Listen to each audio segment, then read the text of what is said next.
नमस्कार। जिंदगी के अनुभवों को समेटते कार्यक्रम की इस कड़ी में आज हम आपकी मुलाकात पहाड़ के एक कवि, एक कहानीकार से कराएंगे जिनकी रचनाओं को पढ़ना एक बड़े अनुभव संसार से गुजरने जैसा है। प्रिज्म से गुजरती सूरज की सतरंगी किरणों से वाबस्ता होने जैसा है।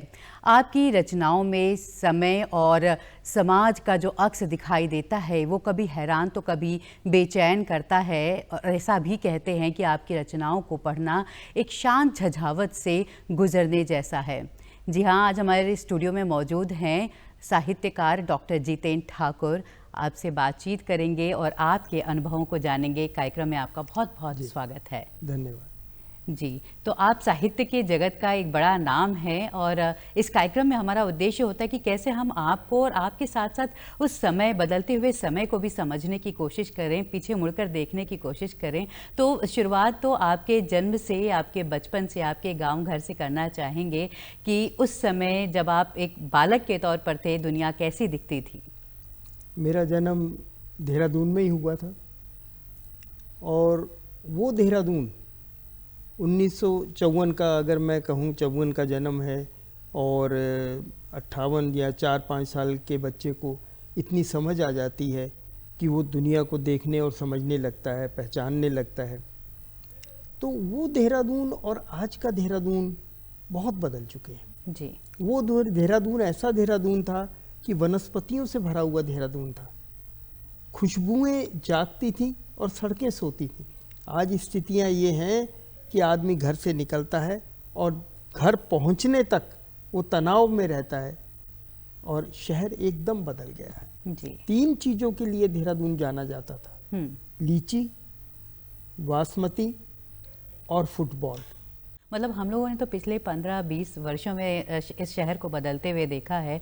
तो 1955 या 60 के दशक से तो अब तक का जो बदलाव आएगा वो निश्चित तौर पर परेशान करने वाला भी होगा अगर कोई प्रकृति प्रेमी है तो। आप एक साहित्यकार हैं, मैं आपसे ये भी जानना चाहूँगी कि कब आप साहित्य से जुड़ाव महसूस करने लगे?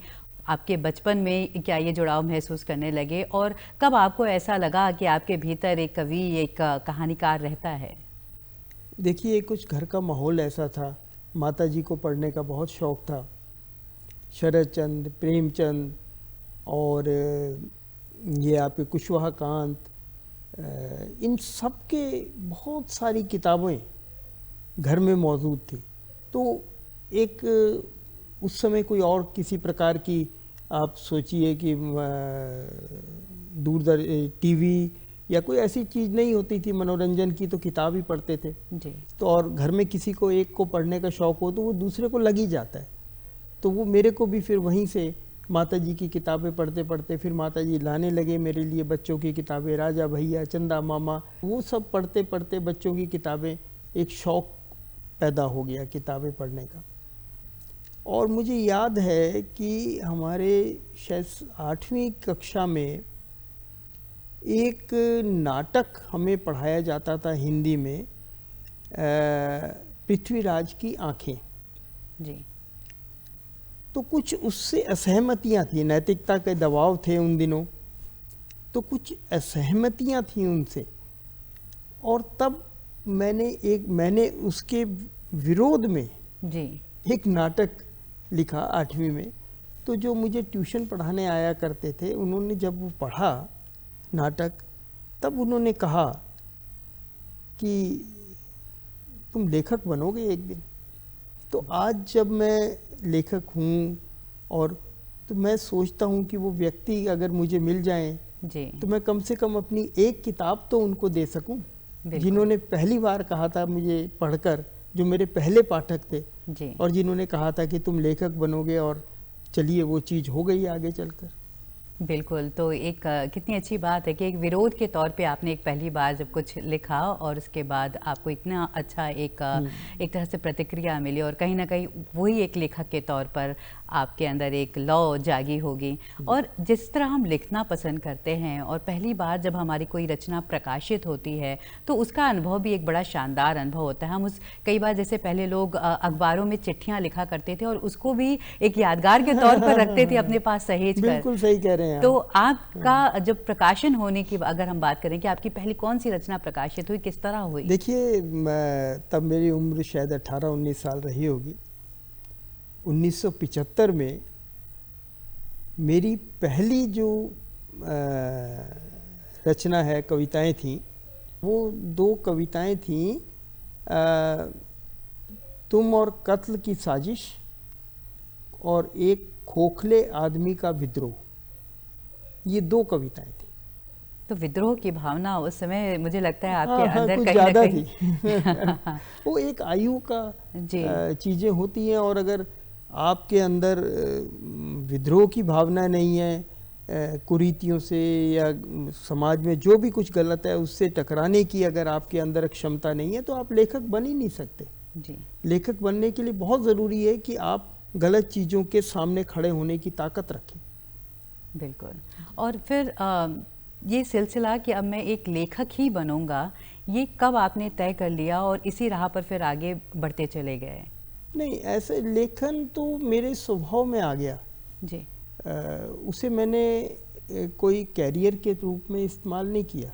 बस वो देखिए, जैसे जीने के लिए सांसें ज़रूरी हैं, अब इसी तरीके से लेखन मेरे जीने के लिए ज़रूरी हो गया। मैं मतलब दफ्तर जाता था तो उससे 1-1.5 घंटा पहले, मतलब मान लीजिए 10 बजे दफ्तर जाना है तो सुबह 7 से 8 बजे तक कुछ लिखना या पढ़ना करता था। आपकी आदत का हिस्सा हो हाँ, गया। आदत का हिस्सा हो गया वो। जी और वही लेखन आज मैं समझता हूँ कि बहुत सारी जीवन की परिस्थितियों से अगर मैं जूझ पाया तो उस लेखन की वजह से जूझ पाया। और आप जो विद्रोह की बात कर रहे थे, तो वो जो उस समय का परिवेश था, तो वो क्या चीज़ें थी जिसकी वजह से गुस्सा पनपता था अंदर? किस तरह के विषय आप चुनते थे अपने लेखन के लिए? नहीं, अब उसमें देखिए बात ये है, कोई भी लेखक जो है ना, वो विरोध में ही खड़ा होता है व्यवस्था के। जी क्योंकि व्यवस्था कहीं ना कहीं जाकर क्रूर होती होती है। ये नहीं कह सकते कि तब की व्यवस्थाएं क्रूर थीं और आज की नहीं। व्यवस्था कोई भी होगी, और जब उसके हाथ में शक्ति आएगी तो कहीं ना कहीं क्रूरता के अंश उसके अंदर आएंगे, और यहीं पर लेखक को खड़ा होना होता है। तो वो विद्रोह कहें आप या विरोध कहें, तो ये लेखक अगर समय और समाज की नब्ज पर उंगली नहीं टिका पाता है तो उसका लेखन भी प्रासंगिक नहीं होता। बिल्कुल। लेखन तभी प्रासंगिक होता है जब वो समय और समाज की नब्ज पर उंगली टिकाता है, और समय और समाज की नब्ज पर उंगली टिकाएगा तो विपक्ष में, विरोध में तो खड़ा होगा ही। बिल्कुल। तो मैं यही जानना चाहूँगी कि किस तरह के विषय आप उस समय चुनते थे और किस तरह के विषय हैं जिस पर आप अब लिखना पसंद करते हैं? क्योंकि कहते भी हैं कि साहित्य समाज का दर्पण होता है, तो जो समाज में चल रहा होता है, हमारे आसपास जो घटित हो रहा होता है, हम उसी से उस पर ही लिखना पसंद करते हैं, जैसा कि आप कह रहे हैं। समाज का दर्पण होना तो सिर्फ एक अक्स दिखाकर ख़त्म हो जाने वाली बात है। दर्पण अक्स दिखाता है, दिशा नहीं देता। बिल्कुल, लेखन दिशा देता है, दिशा देता है। तो उससे आगे की चीज़ है। लेखन सृजन है, ये अनुकृति नहीं है। कहते हैं ना, अनुकृति है, दर्पण है, सृजन है। आप आगे की तरफ देखते हैं, आगे की सोच सोचते हैं लेखन में, और यही चीज़ आपके लेखन को पाठक तक पहुंचाती है और पाठक आपको पढ़ता है। अगर आपके इसमें आगे की दृष्टि नहीं है, देखिए एक चीज़ आप समझिए कि विचारधाराओं की बात की जाती है, अगर आपकी अंतर्दृष्टि नहीं है तो कोई भी विचारधारा आपके लिए किसी काम की नहीं है। अगर आपकी अंतर्दृष्टि है तो आपको विचारधाराओं की ज़रूरत नहीं है। मतलब अंतर्दृष्टि बहुत ज़रूरी है।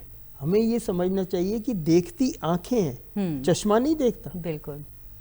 आप विचारधाराओं के चश्मे पहनकर उनके लेंस कितने भी मोटे कर दें, अगर दृष्टि नहीं है आपके पास तो आप नहीं देख पाएंगे। तो यही एक लेखक के पास अंतर्दृष्टि होना बहुत ज़रूरी है, तभी वो समाज की विसंगतियों को और विद्रूपताओं को देख पाता है, समझ पाता है और उनके खिलाफ खड़ा होता है। तो उस दौर का अगर ऐसा लिखा आप कोई ऐसी कविता या कुछ एक अंश या एक टुकड़ा अगर हमारे दर्शकों को सुनाए, जिससे इस जो ये अंतर्दृष्टि है उसे हम ज़्यादा बेहतर तरीके से समझें। अच्छा, मैं अब अंतिम वो पंक्तियां हैं उसकी मैं सुना देता हूँ जी। आपको। मत करो यहाँ क्रांति भ्रांति की बात, ये तो है गूंगे बहरों की जमात, इन्हें धकियाओ। व्यंग है ये। जी। मत करो यहाँ क्रांति भ्रांति की बात, ये तो है गूंगे बहरों की जमात, इन्हें धकियाओ जहाँ तक धकिया सकते हो, वरना समझो तुम शामिल हो रहे हो अपने ही कत्ल की साजिश में अपने आप। तो वाह। ये इस तरीके की कविताएं बिल्कुल। थी उस समय। फिर बाद में मैं कहानियों में आ गया। जी। तो जब मेरा शोध पूरा हुआ, ये एक बड़ी विचित्र सी घटना हुई है मेरे साथ कि शोध में 6 साल लग गए थे, और जब मैं शोध से निवृत्त हुआ और मैंने कविता करने की कोशिश की, तो मेरे भीतर से कविता जैसे फूट के निकलती थी वो ख़त्म हो गई। ऐसे लगा जैसे स्रोत सूख गया है। अच्छा। और मैं कविता नहीं लिख पाया बिल्कुल। उसके बाद मैं फिर कहानियों की तरफ आया और कहानियों में चलता रहा। और जब आप लिख रहे थे तो उस समय जो आपका परिवार था, मतलब एक पुराने समय में जैसे हम इसे एक व्यंग के तौर पे भी कहा जाता था एक कवि के लिए, एक पत्रकार के लिए भी, कि आप कवि हो, पत्रकार हो, करते क्या हो। जब आपका परिवार था वो किस तरह से आपको लेता था, आपके लेखन को कितनी गंभीरता से लेता था और क्या? नहीं, मैंने आपको बताया कि मेरे माताजी भी पढ़ने के शौकीन थे। पिताजी उर्दू के रिसाले पढ़ा करते थे, उर्दू के वो पढ़ा करते थे, तो पढ़ने का एक माहौल था घर के अंदर। और उन लोगों को तो ऐसा नहीं लगा कि भाई ये लेखक बनेगा कभी, मगर जैसे मैं आगे बढ़ता गया तो निश्चित रूप से उन्होंने मुझे, मेरे मुंह पर कुछ नहीं कहा, मगर उन्हें खुशी तो होती होगी कि जब पत्रिकाओं में छपकर आते थे। और वो एक बड़ी आपको मैं रोचक घटना बताता हूँ। पिताजी जब मेरे विवाह के लिए गए और कटरा वैष्णो देवी के पास एक गांव है, वहाँ पर रिश्ते के लिए गए और बात हुई, और वो उन दिनों मेरी 1975 में मेरी पहली कविताओं की किताब आई थी, तो वो ले गए। तो उन्होंने वो दिखाई होगी, तो वहाँ पर जो मेरे होने वाले साले थे उनके एक मित्र बैठे हुए थे, तो वो घर गए और जाके धर्मयुग उठा लाए।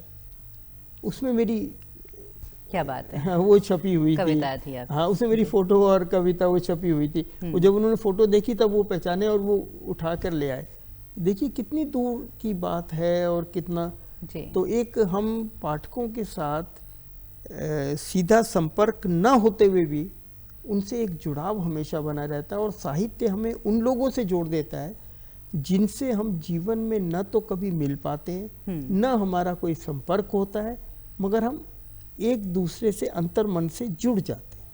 बल्कि मैं कहूँ कि एक पीढ़ी को विचार और दिशा देने का काम भी साहित्य, जो आप कह ही रहे थे कि वो एक पीढ़ी जब एक सोच पकड़ रही होती है कि क्या करना है जीवन के रास्ते पर, कैसे आगे बढ़ना है, तो शायद ये साहित्य ही है जो हमें प्रेरित करता है। और जब आपकी कहानियाँ, कविताएं प्रकाशित होने लग गई, उस समय कहा जाता है कि एक साहित्य का एक स्वर्णिम दौर था जब वो पत्रिकाएं थी। उस समय का अगर कोई रोचक किस्सा आपको लगता है, और क्या कभी आपकी कोई कहानी या कविता ऐसा भी हुआ कि नहीं, हम इसे नहीं प्रकाशित कर सकते हैं, क्या ऐसे भी क्षण आए? नहीं, बिल्कुल आए, अस्वीकृतियाँ भी आई जी। खास तौर पे मैं उत्तराखंड की या देहरादून की अगर बात करूं, तो यहाँ पिछले समय में 70 के दशक में, 80 के दशक में साहित्य का माहौल किस तरह का था, और अब जो माहौल है किस तरह का फ़र्क देखते हैं आप दोनों परिवेश में? देखिए 70 के दशक में और उसमें आप समझिए कि एक मूक प्रतिद्वंदिता चला करती थी बेहतर लिखने की। जी। मतलब आलोचना नहीं होती थी।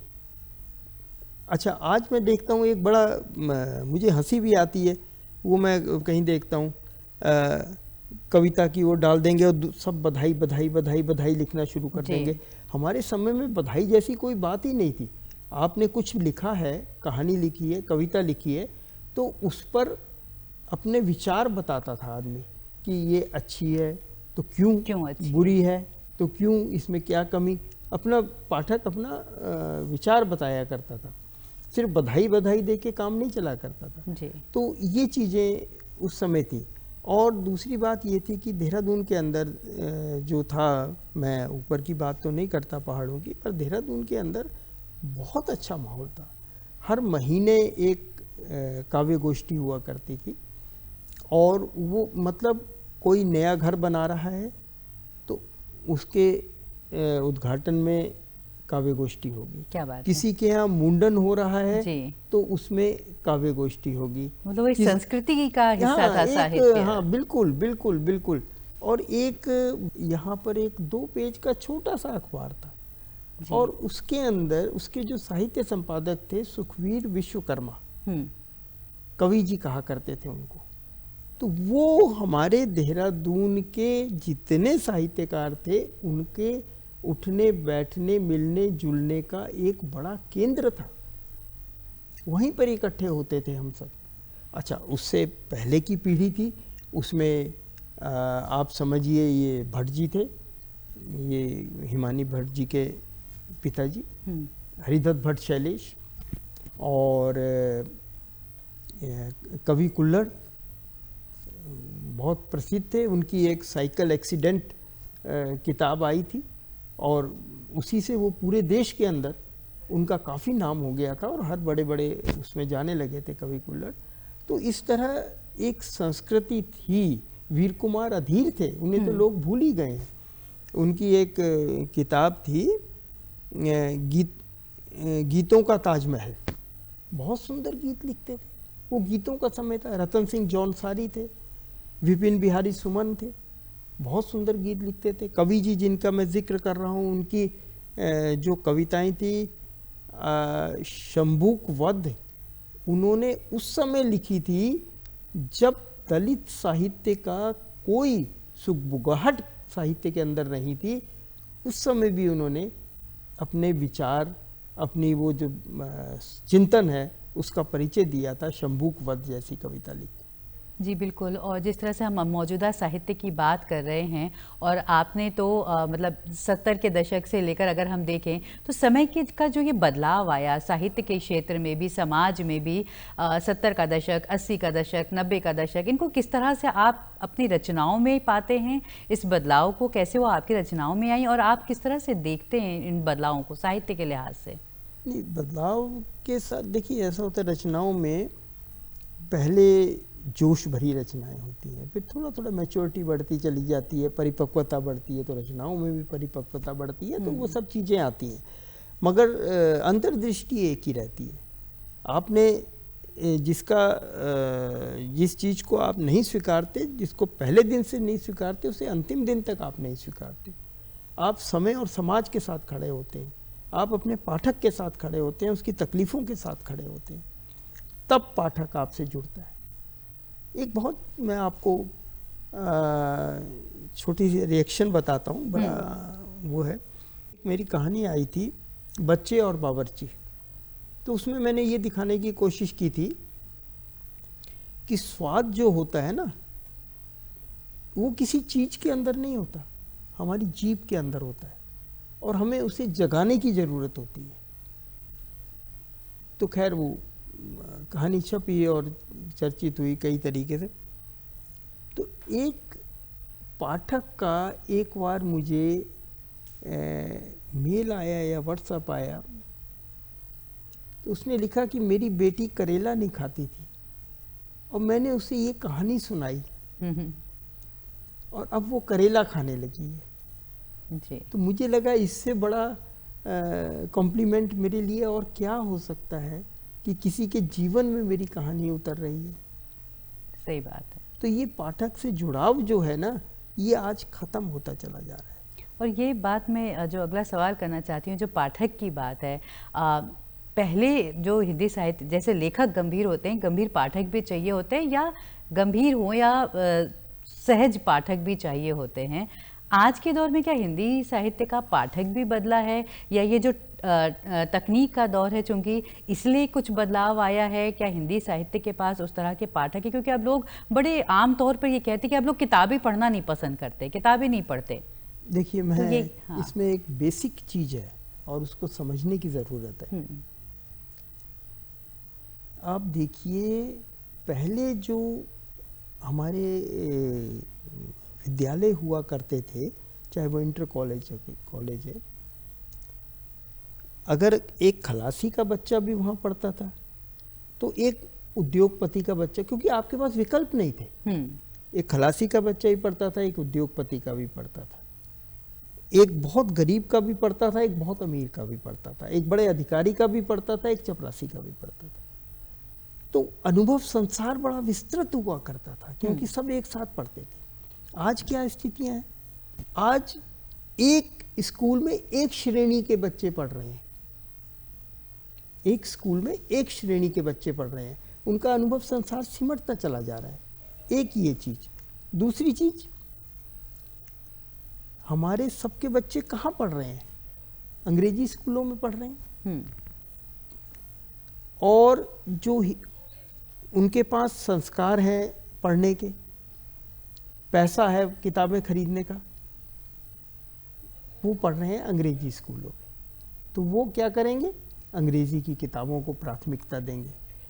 और जो हिंदी के स्कूल हैं, उसमें जो एक डिप्रेस्ड क्लास, एक गरीब और तबका जो उनके बच्चे पढ़ रहे हैं, ना तो उनके पास संस्कार है पढ़ने के, और न उनके पास इतनी गुंजाइश है कि वो किताबें खरीद। तो हम ये कहेंगे कि अंग्रेजी साहित्य का पाठक वर्ग बढ़ रहा है। बिल्कुल बड़ा है, बिल्कुल बड़ा है। और वो इसीलिए बड़ा है कि हमारे यहाँ हिंदी माध्यम के स्कूल गरीबों के लिए हो गए हैं, जिनके पास न पढ़ने के संस्कार हैं और न पैसा है जी। कोई अपवाद हो वो एक अलग बात है। और अमीरों के पास अंग्रेजी माध्यम स्कूल है। तो ये हमारी मानसिकता है, मानसिकता, और जो अंग्रेजी का प्रचलन है, प्रभुत्व है, उसकी वजह से अब उसको स्वीकार लिया। ये एक सवाल जरूर मेरा आपसे रहेगा कि आप खुद किन राइटर्स को, किन लेखकों को पढ़ना पसंद करते हैं, और ख़ासतौर पर नई पीढ़ी के अगर लेखकों की बात करें तो? हाँ, नई पीढ़ी के बहुत लेखक हैं। अब किसी एक या दो का नाम तो ले देना बाकी लोगों के साथ मतलब बड़ा हतोत्साहित होने वाली बात है। पर हाँ, मैं ये ज़रूर बताऊँ आपको कि जो क्लासिक्स हैं, विश्व के जो बेस्ट क्लासिक्स हैं, जैसे city of Joy, Anand Nagar के वो किताब पढ़िए आप जी। ओहो हो, क्या स्थितियां हैं उस किताब के अंदर। आपको इतने मतलब गरीब और दुखी लोगों के ऊपर लिखी गई किताब है कि आपको लगेगा कि आप दुनिया के सबसे सुखी आदमी हैं जी। आपसे सुखी कोई है ही नहीं, आप उन स्थितियों में नहीं है। उसको देखिए आप। जंगल एक अपटन सिंक्लेयर की किताब है। वो शिकागो की बंद डिब्बों में जो मीट पैक होता है उसकी है, उसके जो वर्णन है आप देखिए।